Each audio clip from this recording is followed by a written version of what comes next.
கர்த்தருக்குள் பிரியமானவர்களே, மே 16 இன்றைய பனித்துளிகளின் தலைப்பானது இருளை எதிர்கொள்ளுதல். வசனம் ஏசாயா 9வது அதிகாரம் 2வது வசனம்.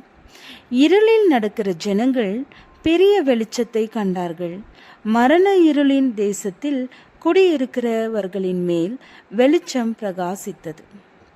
1960களின் நடுப்பகுதியில் மனித ஆன்மாவில் இருளின் விளைவுகள் குறித்த ஆராய்ச்சியில் 2 பேர் பங்கேற்றனர். அவர்கள் தனித்தனி குகைக்குள் நுழைந்தனர்.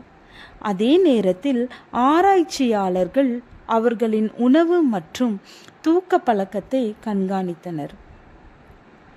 ஒருவர் முழு இருளில் 88 நாட்களும் மற்றொருவர் 126 நாட்களும் இருந்தனர். ஒவ்வொருவரும் எவ்வளவு காலம் முழு இருளில் இருக்க முடியும் என்று தீர்மானித்திருந்த மாதங்களுக்குள்ளாகவே சோர்ந்து போனார்கள். ஒருவர்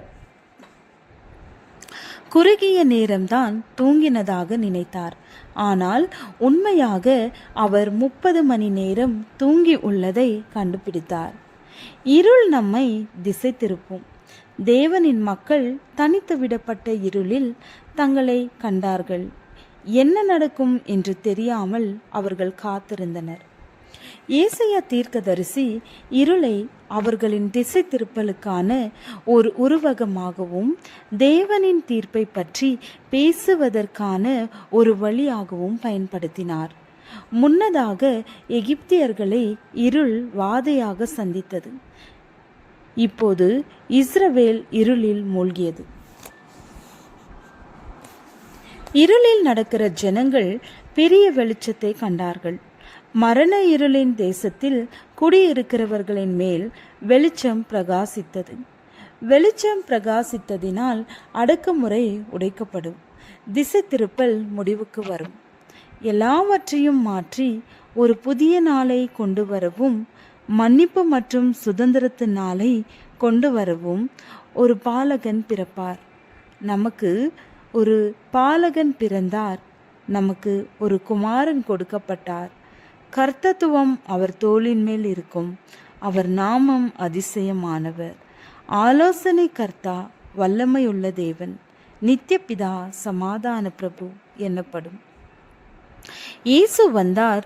உலகின் இருள் திசை திருப்பக்கூடியதாக இருந்தாலும் கிறிஸ்துவில் காணப்படும் மன்னிப்பு, சுதந்திரம் மற்றும் ஒளியின் ஆறுதலை நாம் பூரணமாக அனுபவிக்கலாம். இன்று கிறிஸ்துவின் ஒளியை நீங்கள் எவ்வாறு வரவேற்க முடியும்? அன்புள்ள இயேசுவே, உம்முடைய ஒளியை என் வாழ்க்கையில் பிரகாசிக்க செய்யும். மன்னிப்பை, சுதந்திரத்தையும் மன்னிப்பையும் எங்களுக்கு தாரும் என்று அவரிடம் கேட்டால் சுலபமாக பெற்றுக்கொள்ள முடியும். இருளான வாழ்க்கைக்கு வழிகாட்டி இயேசு கிறிஸ்து மட்டுமே. அன்பு இஸ்ரவேலர்கள் வழி விலகி சென்று இருளிலே நடந்தார்கள். இயேசு என்னும் ஒளியை அநேகர் ஏற்றுக்கொள்ள மறுத்தனர். இன்றும் அதே நிலைமை அநேகரை ஒட்டி கொண்டுள்ளது. அதை உணர்த்த ஆவியானவர் உங்களை அழைக்கிறார். செவி கொடுப்போம், ஊழியம் செய்வோம். ஆமென். ஜெபம். உமது வருகையின் வெளிச்சத்தில் வாழ எங்களுக்கு உதவும். ஆமென்.